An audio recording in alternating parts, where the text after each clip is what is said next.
যারা আমার প্রোফাইলে আছো তারা তো অলরেডি দেখেইছো যে আমি দিদি নাম্বার 1-এ খেলতে গেছিলাম। এটা সেই দিনেরই ভিডিও, একটু লেট পোস্ট হচ্ছে। তো সেদিন আমার কল টাইম ছিল হচ্ছে সকাল 9টার সময়। আমি, মা, বাবা, জেঠিমা আর আমার এই স্টুডেন্টকে পিক আপ করি হচ্ছে কেষ্টপুর থেকে। আমরা পৌঁছে যাই DRR স্টুডিও, যেটা রাজারহাটে। এখানেই দিদি নাম্বার 1-এর শ্যুটটা হয়। ফর্মালিটিস কমপ্লিট করে আমাদেরকে ব্রেকফাস্ট করতে পাঠিয়ে দেয়। সেখানে বাড়ির সকলকেই ব্রেকফাস্ট অ্যান্ড লাঞ্চ প্রোভাইড করা হয়। ব্রেকফাস্ট করে আমাকে পাঠিয়ে দেওয়া হচ্ছে মেকআপ রুমে। ড্রেস অ্যান্ড জুয়েলারি সিলেক্ট করার পর আমাকে মেকআপে বসিয়ে দেয়।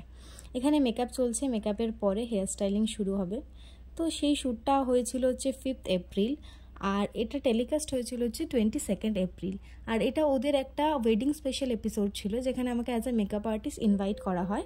আমাকে কোনো রকম অডিশন দিতে হয়নি। আর দেখো, এই দাদাটাই আমার মেকআপটা করে। সেদিনের এপিসোড কে কে দেখেছো কমেন্টে আমাকে জানিও। রেডি হয়ে চলে গেছি লাঞ্চ করতে। লাঞ্চের পরে চলে গেছি আমরা সেটে। গিয়ে যখন পোডিয়ামে নিজের নামটা দেখছি, আমার খুবই ভালো লাগছে। আর এটা হচ্ছে পুরো সেটটা যেখানে শ্যুটটা হয়।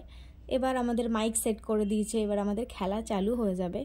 খেলা চলাকালীন ওরা বারবার করে এসে আমাদের হেয়ারস্টাইল ঠিক করে দিচ্ছে, কোম করে দিয়ে যাচ্ছে। দেখতে দেখতেই আমাদের খেলা শেষ হয়ে গেল। আর কি কি গিফট পেয়েছি সেটার জন্য তোমাদের পরের ভিডিও দেখতে হবে। এখানে আমরা ওয়েট করছি, কিছু প্রসিডিওর আছে গিফটের জন্য, সেগুলো করে আমরা বাড়ির জন্য রওনা হচ্ছি। তাহলে নেক্সট ভিডিও ওয়েট করো। Thank you.